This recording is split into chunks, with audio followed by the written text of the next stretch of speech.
안녕하세요. 우리는 살아가며 수많은 책을 읽습니다. 경전도 읽고 수행서도 읽고 철학서도 읽습니다. 그러나 태국에서 아라한으로 알려진 아잔차 스님은 다음과 같이 강조합니다. 이 세상에서 가장 읽을 만한 가치 있는 책은 자신의 마음이다. 이 말씀은 단순한 비유가 아닙니다. 수행의 핵심을 꿰뚫는 깊은 가르침입니다.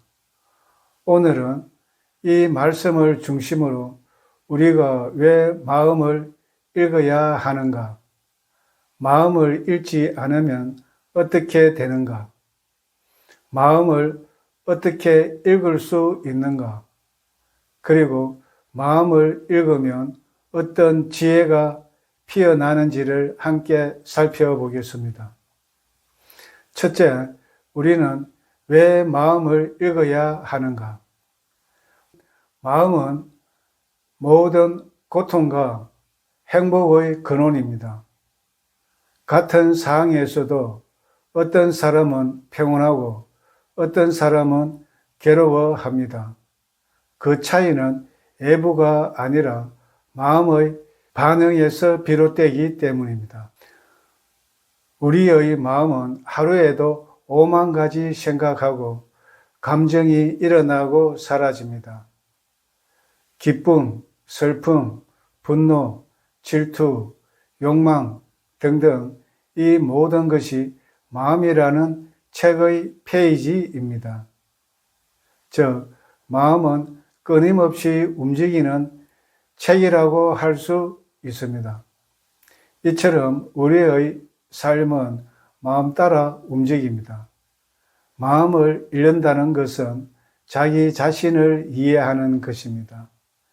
내면을 들여다보면 내가 왜 화가 나는지, 왜 우울한지, 왜 불안한지, 왜 집착하는지를 알아차릴 수 있습니다. 그 삿띠, 즉 알아차림이 바로 명상의 시작입니다. 진정한 자유는 마음을 아는 데서 시작됩니다. 마음을 읽으면 외부 조건에 휘둘리지 않고 평온을 유지할 수 있습니다. 예를 들어 누군가 나를 무시하거나 비난했을 때 마음을 읽으면 내가 인정받고 싶어하는 마음이 상처를 받았구나 라고 알아차릴 수 있습니다. 그 순간 무시나 비난에 휘둘리지 않고 평온을 유지할 수 있습니다. 둘째는 수행자가 마음을 읽지 않으면 어떻게 되는가? 많은 분들이 명상을 오래 해오셨고 계율도 잘 지키려고 노력도 합니다. 하지만 때때로 이런 질문이 생길 것입니다. 나는 왜 명상을 오래 했는데도 여전히 사소한 일에 화가 날까? 내 마음은 왜 평온하지 않을까?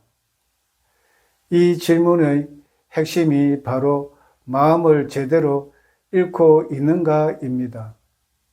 마음을 읽지 않으면 명상은 행식에 머물고 번뇌는 조용히 자라게 됩니다. 그리고 마음을 읽지 않으면 괴로움의 원인을 자신의 내면이 아닌 외부에서 찾게 됩니다. 타인의 말, 환경의 변화, 상황의 불편함을 탓하게 됩니다. 그러나 괴로움의 씨앗은 마음속에 있습니다. 예를 들어 명상을 수년간 해왔지만 여전히 작은 말 한마디에 화가 난다면 그것은 마음속 분노의 씨앗을 알아차리지 못했기 때문입니다. 겉으로는 평온해 보여도 내면은 여전히 조건 따라 발생하는 현상에 자동 반응하고 있는 것입니다. 그래서 진정한 명상은 자신의 마음을 잃는 데서 시작되어야 합니다. 셋째는 마음을 어떻게 읽을 수 있는가? 아잔차 스님은 사띠, 즉 알아차림을 강조하셨습니다. 마음이 어떤 생각을 하는지, 어떤 감정을 품는지, 어떤 욕망에 끌리는지를 순간순간 알아차리는 것이 바로 마음을 읽는 방법입니다. 감정이 올라올 때 자동 반응하지 않고 지금 내 마음은 어떤가라고 물어보는 것입니다. 즉, 마음이 욕심을 부리고 있구나. 마음이 화를 내는구나. 마음이 비교하고 있구나. 이렇게 알아차릴 때 우리는 그 감정이 일어나서 사라지고, 즉 생멸을 통해 무상고무아를 통찰하게 됩니다. 이처럼 마음을 읽으면 진짜 자기 자신을 알게 됩니다. 겉으로는 친절하고 수행자처럼 보일지라도 마음을 읽다 보면 시기, 질투, 인색, 성냄, 탐욕, 어리석음을 들여다볼 수 있을 것입니다. 즉, 마음을 보기 전에는 자신이 좋은 사람인 줄 알았지만 마음을 보고 난 뒤에는 자신이 얼마나 시기, 질투심이 많고 인색하고 욕심 많고 사소한 것에 화가 많은지를 알게 될 것입니다. 그 순간 우리는 자기 기만에서 벗어나 진실한 나를 마주하게 될 것입니다.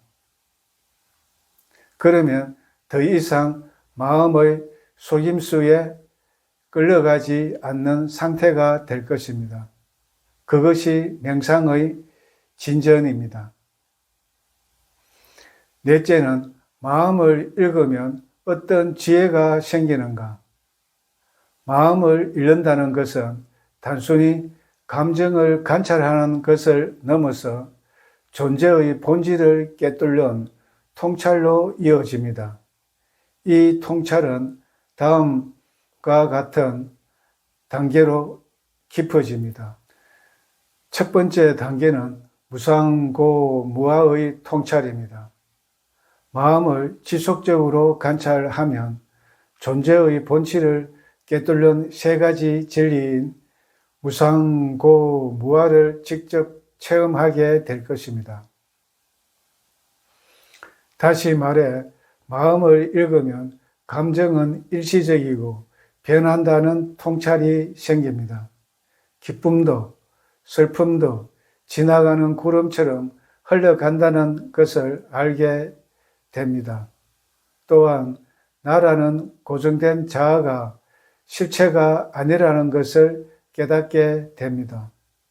자기 집착에서 벗어나는 지혜가 생길 것입니다. 타인을 이해하는 마음도 함께 자라납니다. 무엇보다 괴로움이 생길 때 그 원인을 마음에서 찾고 놓아버릴 수 있게 됩니다. 이것이 진정한 자유입니다. 예를 들어 우울이랑 불안한 망상이 일어날 때 마음을 읽으면 조건 따라 발생한 우울이나 불안은 무상한 것이다. 무상한 것을 붙잡으면 괴로움이 생긴다는 것을 깨닫게 됩니다. 그리고 우울이나 불안 같은 망상을 내 마음대로 통제할 수 없기에 무아를 알게 됩니다. 그러면 우울이나 불안에 휘둘리지 않고 평온을 유지할 수 있습니다. 이것이 지혜입니다. 두 번째 단계는 염어의 지혜입니다. 무상고무아를 깊이 통찰하면 몸과 마음에서 일어나는 모든 현상에 대해 집착할 만한 가치가 없다는 것을 알게 됩니다. 이때 생기는 것이 바로 염호의 지혜입니다. 염호는 싫어하고 혐오하는 성냄이 아니라 더 이상 집착하지 않는 마음입니다. 염호의 지혜가 생기면 감정, 생각, 육체적 쾌락, 명예, 자아에 대한 집착이 서서히 사라집니다. 예를 들어 보겠습니다. 누군가 나를 칭찬했을 때 예전에는 기뻐서 집착했지만 마음을 잃고 무상함을 통찰하면 이 칭찬도 지나가는 바람일 뿐이라고 알아차리게 됩니다. 그러면 더 이상 칭찬에 집착하지 않게 되고 마음은 평온해지겠죠. 세 번째 단계는 이욕, 해탈지견입니다. 염호의 지혜가 깊어지면 자연스럽게 이욕, 즉 욕망에서 떠나 이욕이 일어납니다. 욕망이 사라지면 해탈, 즉 마음의 속박에서 벗어나는 자유가 찾아옵니다. 그리고 마지막으로 해탈지견, 즉 아랑까를 성취했다, 해탈했다는 분명한 암이 생깁니다. 정리하자면 마음을 잃는다는 것은 단순한 자기 분석이 아닙니다. 그것은 자유와 평화로 가는 문을 여는 수행입니다. 아잔차 스님의 말씀처럼 가장 깊은 진리는 책이 아니라 자신의 마음속에 있다는 것입니다. 오늘부터 여러분의 마음을 가장 소중한 책으로 삼아 보십시오. 그 책을 매일 펼쳐보고 읽고 이해하고 놓아버리는 연습을 해 보시기 바랍니다.